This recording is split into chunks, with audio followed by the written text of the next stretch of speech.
Valuable possessions, rare treasures, artifacts worth millions of dollars. These are what countless thieves target. After all, a single acquisition can change a person's life forever. But others are drawn to a different kind of prize: the resting places of the deceased, symbols of history, culture, and reverence. All too often, famous graves have become the targets of audacious and bizarre heists that have shocked the world.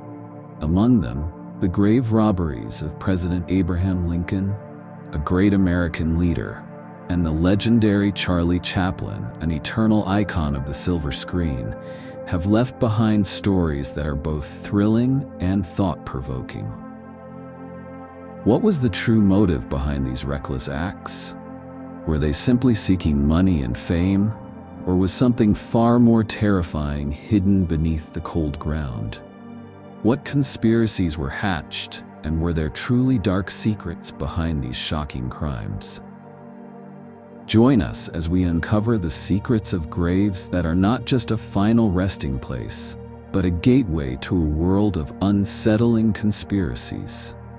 In today's video, grave robberies that shocked history. Just like the Egyptian pharaohs, the final resting places of world leaders have also become targets for thieves. This is because they are figures with enormous influence on history, culture, and politics. Grave robbery can be seen as a way to possess a priceless piece of historical legacy.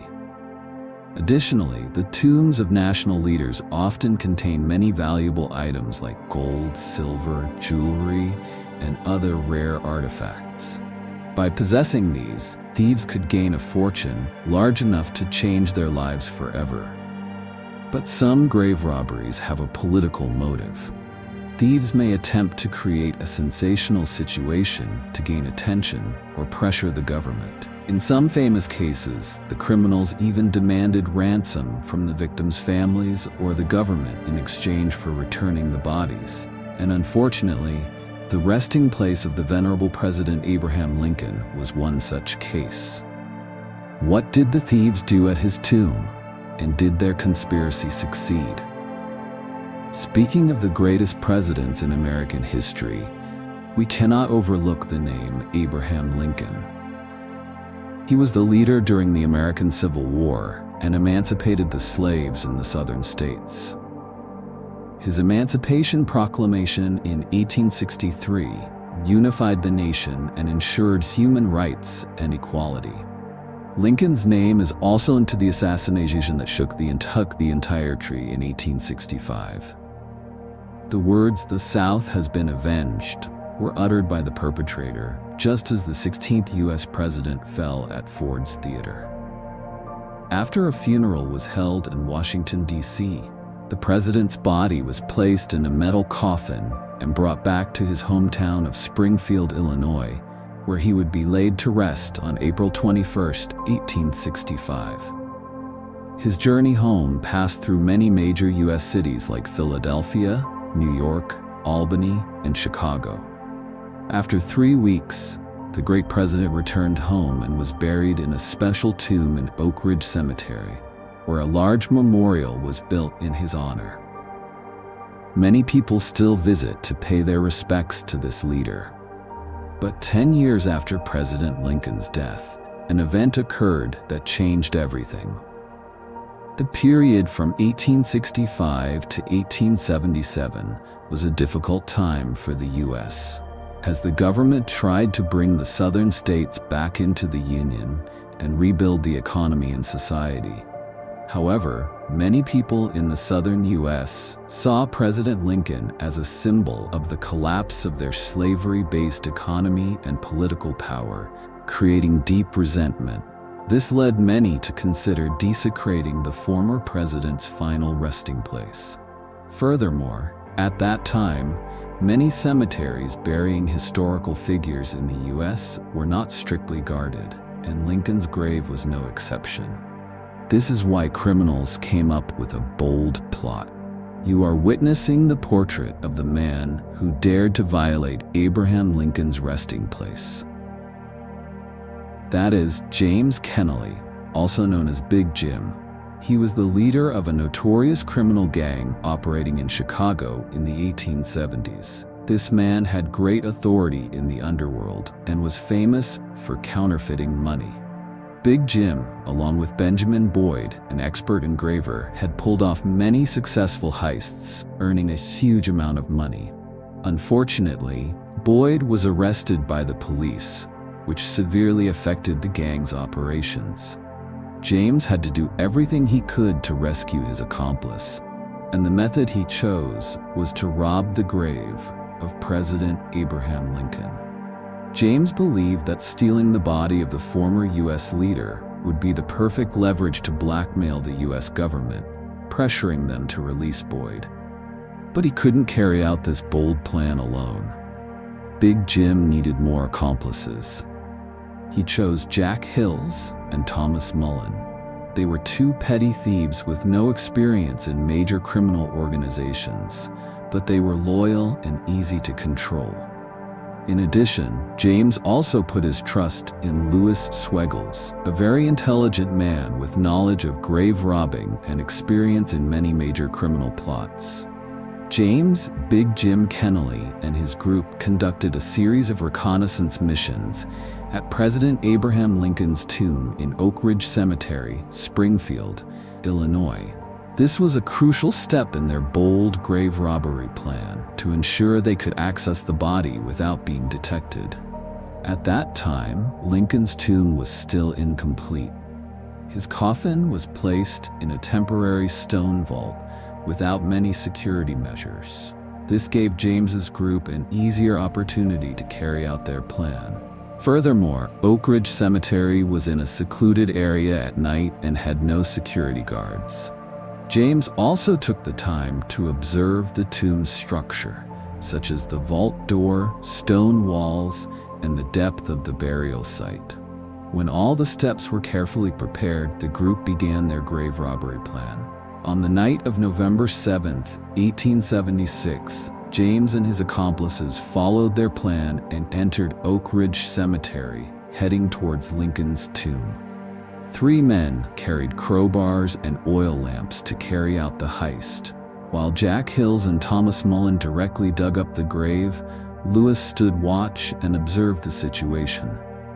Because they had no experience in grave robbing, they took a long time to open the door lock. Once inside, they tried to lift Lincoln's coffin. If they could get the coffin to the waiting carriage, their plan would be a complete success. However, the coffin, made of cedar wood, weighed nearly 200 kilograms, which took them much longer.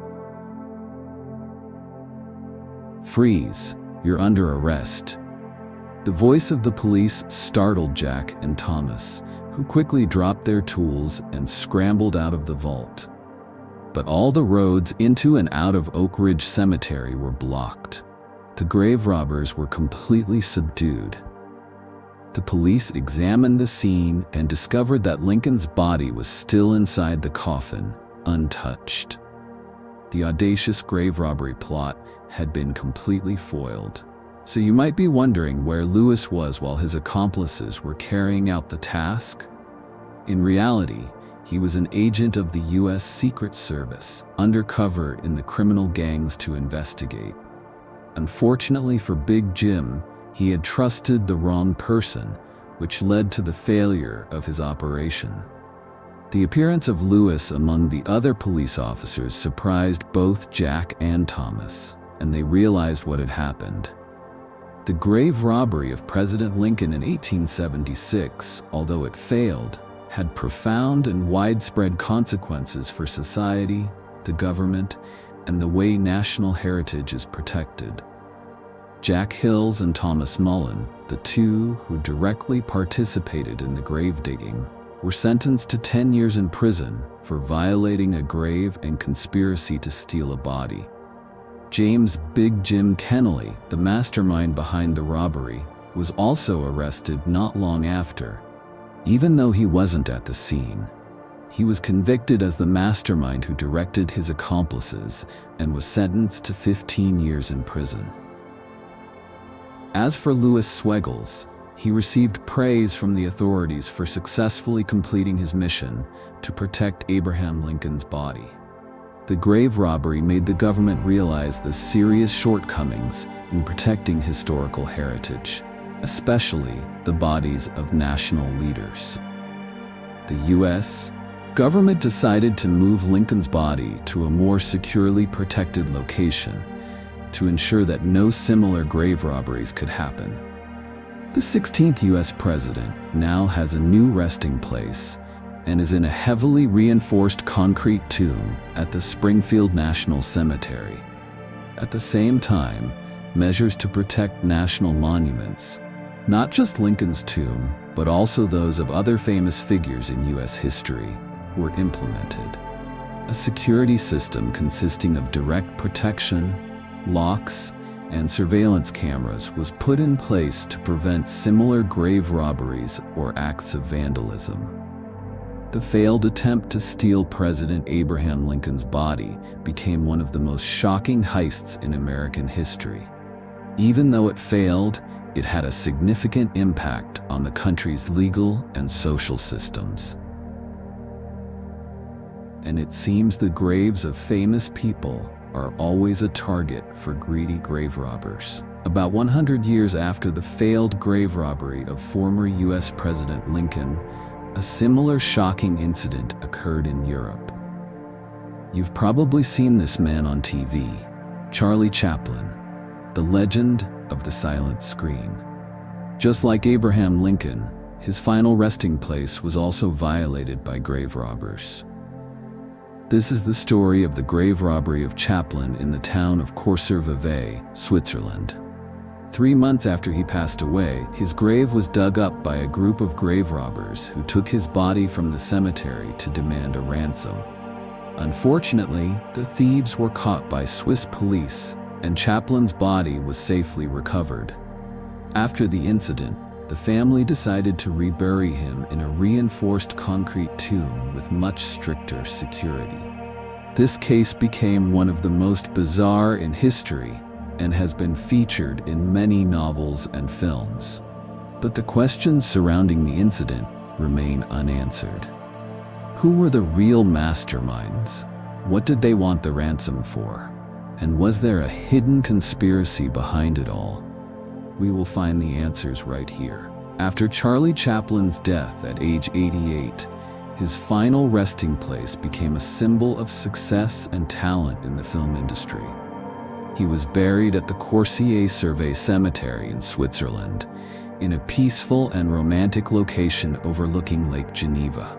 However, his grave was made with a simple stone coffin and had no strict security measures. In the 1970s, due to factors like economic crises and rising prices, the European job market became difficult. This led to many unemployed immigrants who had to do whatever it took to survive. Our grave robbers were 2 such unemployed immigrants.